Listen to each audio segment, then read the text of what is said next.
कृपया जहाँ तक मेरी बात जा रही है, जो लोग मुझे सुन पा रहे हैं, खास करके वेरा जी जो आजकल पिटिशनर बनाने का काम कर रहे हैं, आप लोगों को पिटिशनर बनाने का समय जो था मुझे लग रहा है अब बीत गया है। आज और कल से आप पिटिशनर बनाना शुरू किए हैं तो अब कब तक काम करेंगे ये तो आप ही जानते हैं। लेकिन मैं अपनी तरफ से बता देता हूँ कि अगर आप लोगों की फ़ाइल या रिट वगैरह जो भी हमारे पास आती है तो हम इस हफ्ते के जो शुक्रवार और शनिवार आ रहा है इस हफ्ते तक आपकी फ़ाइल में काम कर पाएंगे। अदरवाइज आप पिटिशनर बना रहे हैं, आप खुद ही आपको संपर्क करना पड़ेगा एवार से, और खुद ही आपको उसमें जो भी कमियां वगैरह होंगी खुद ही दूर करना पड़ेगा। और उसमें कितना समय लगेगा, कितना क्या लगेगा, क्योंकि यहाँ से जब जाएगा तो उधर उनको भी ड्राफ्टिंग करने में समय लगेगा, एवार को भी, पैनल को भी ड्राफ्टिंग करने में समय लगेगा। तो वो कितना लगेगा, क्या लगेगा, उसके बारे में हम फिर आपके लिए उत्तरदायी नहीं होंगे, आप खुद ही उनसे संपर्क करिएगा। तो लिहाजा जो लोग भी पिटिशनर बना रहे हैं, चाहे कोई राज्य हो, या जो लोग भी कोई रिट लाने की सोच रहे हैं, चाहे कोई भी केस लाने की सोच रहे हैं, मिसलेनियस, SLP, अदरवाइज कोई भी, वो उनको मैं इस शुक्रवार तक और शनिवार तक का समय देता हूँ। लास्ट शनिवार है आपके पास, शनिवार तक आपकी फ़ाइल आ गई तो हम उसमें काम करके सबमिट कर देंगे संडे तक।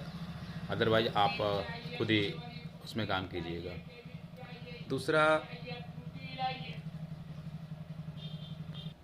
दूसरा ये कि जो फंडिंग है ना वो बहुत ही स्लो है और बहुत ही चिंताजनक है। और उम्मीद करता हूँ जिन जिन राज्यों ने मुझे नोट करवाया है कि हमारे पास इतनी फंडिंग कलेक्ट हो चुकी है या हो रही है, वो उस पर खरे उतरेंगे। अगर उनके यहाँ से कोई दिक्कत, प्रॉब्लम होती है तो आने वाली सुनवाई पे भयावह स्थिति देखेंगे आप लोग। और यह स्थिति आपके जीवन का सबसे दुर्लभ होगा, क्षण होगा, क्योंकि हम ना ज़्यादा चापलूसी करते हैं, ना ज़्यादा किसी की तारीफ़ करते हैं, ना ज़्यादा तारीफ़ सुनते हैं। मीठी मीठी बातें करना हमें आता ही नहीं है। अब पता नहीं हमारे नेचर में है क्या है। आज तक आपने देखा होगा हमने कभी तक मीठी मीठी बातें कभी की नहीं किसी से, आज तक नहीं किया है, और ना ही अपने जीवन में कभी हम करेंगे या करते हैं।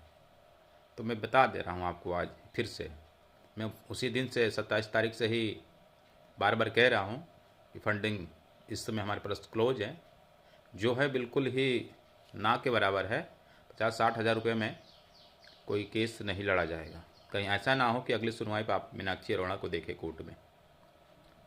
और इसकी प्रबल संभावना बढ़ती जा रही है। जिस तरह से हमारे अकाउंट का अपडेट है, जो हमने आपको टारगेट दिया था कि साप्ताहिक मेरे अकाउंट में इतना दिखना चाहिए, वो है ही नहीं, जिस कारण से मेरी चिंताएं भी बढ़ती जा रही हैं और मैं दूसरे काम पर ध्यान न लगा कर फंडिंग की तरफ मुझे ज़्यादा सोचना पड़ रहा है। और मैं इसके लिए आज इस वीडियो के माध्यम से सभी को कहना चाहता हूँ, चाहे वो उत्तराखंड ही क्यों ना हो, उत्तराखंड में भी स्थिति बड़ी दयनीय है। कुछ लोगों को मैंने देखा है, मैंने सुना है, और मैं ग्रुपों में देख रहा हूँ कि अब MHRD आ गई, अब क्या ही करना है। यही ओवर कॉन्फिडेंस उस समय था उत्तराखंड को और उत्तराखंड के सभी वकीलों को कि 6 हाई कोर्टों से जीते हुए हैं, क्या होगा, सेंटर का कोर्स है, क्या होगा। तो MHRD आ गई, इसका मतलब ये नहीं है कि MHRD आपके कोर्स को ही बचा ले जाएगी। आपने देखा होगा BED वाले मामले में MHRD भी थी, NCT भी थी, और 3 गुने बड़े बड़े वकील थे उसमें, कपिल सिब्बल जैसे महान वकील आए, आपने देख लिया होगा हद से। सुप्रीम कोर्ट के आगे कोई किसी की चलती नहीं है। तो उसके बावजूद आप लोग इतने निश्चिंत हैं कि MHRD आ गई, कुछ नहीं होगा, कोई बात नहीं, मत दीजिए फंडिंग, नहीं कीजिए फंडिंग। आपको लगता है कि मेरे हमारी फंडिंग से विश्वनाथ को ब्याज जा रहा है या विश्वनाथ का घर बन रहा है, तो मत दीजिए फंडिंग। और कुछ लोग एहसान दिलाते हैं हमें, ग्रुपों में मैं देखता हूँ कि हमने आपको इतना पैसा दिया, हमने, अरे हमें नहीं दिया है आपने भाई पैसा, 1 रुपया भी हमें फंड कोई पैसा नहीं दिया। मैं फिर भी बोल रहा, आज फिर बोल रहा हूँ और पहले ही बोल चुका हूँ, जो भी आप फंड दे रहे हैं मुझे नहीं दे रहे हैं, विश्वनाथ को नहीं दे रहे हैं, आप अपने कोर्स के लिए दे रहे हैं, अपने जीवन के लिए दे रहे हैं, अपने स्टेट के लोगों के लिए दे रहे हैं। तो यह कह देना कि हमने आपको फंडिंग दिया है, ये सारा सर ना मेरी खुददारी पे एक तीर चलाने जैसा हो गया। कभी मत कहिएगा कि मैंने आपको दिया है, मैंने आपका 1 रुपया कहीं गलत यूज किया हो तो बता दीजिएगा। अभी तक जब से मैं इस केस में आगे आया हूँ, कहीं भी 1 रुपया कहीं भी यूज किया है तो बताइएगा। जहाँ अदर कहीं यूज करना भी हुआ तो हमने अपने एंड से किया है, अपने उसमें से किया है, आपके पैसे से कोई वो नहीं किया हमने। तो खैर कुछ लोग कहते ही हैं कि जब भी आता है वीडियो में तब मुंह ही फाड़ता है पैसे के लिए। तो आपके लिए और कोई काम मेरे ख्याल से है ही नहीं जो मैं आपको कहूँ कि आप ये काम कीजिए।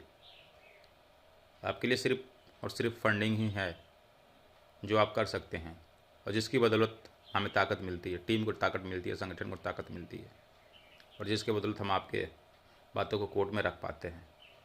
जितना हो सकता है हम आपकी हर बात को रखते हैं। आपने कहा था सीबी शर्मा को रखिए, देखिए सीबी शर्मा को नोटिस गया है।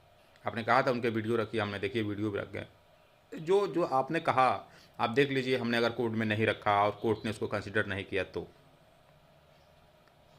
तो हम उन लोगों में से नहीं हैं कि जो आप लोग सुझाव देते हैं या जो कहते हैं उसको हम दरकिनार कर दें।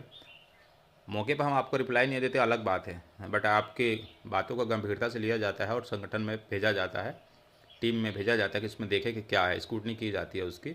जो लगता है हम करते हैं, उस पर हम अपने लीगल टीम से भी सलाह लेते हैं। तो उनको लगता है कि करना चाहिए तो हम करते हैं।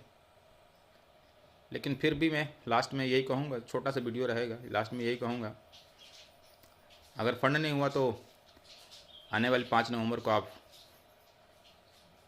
कोर्ट का रौद्र रूप देखेंगे, और यह अंतिम बार होगा। फिर जीवन में यह मौका कभी नहीं आएगा, चाहे कितना ही बड़ा आप लीडर लेकर क्यों ना आ जाइए, कितना नामी गिरामी लीडर लेकर क्यों ना आ जाइए, कभी नहीं आएगा। और शायद 5 के बाद या उसके बाद जो सुनवाई होने वाली है, शायद मैं भी आपको फिर कभी ना देखूं। उसके बाद देते रहिएगा गालियाँ जितनी देनी है। अगर गालियों से आपकी डिग्री वैलिड हो जाएगी तो देते रहिएगा। इसी के साथ नमस्ते।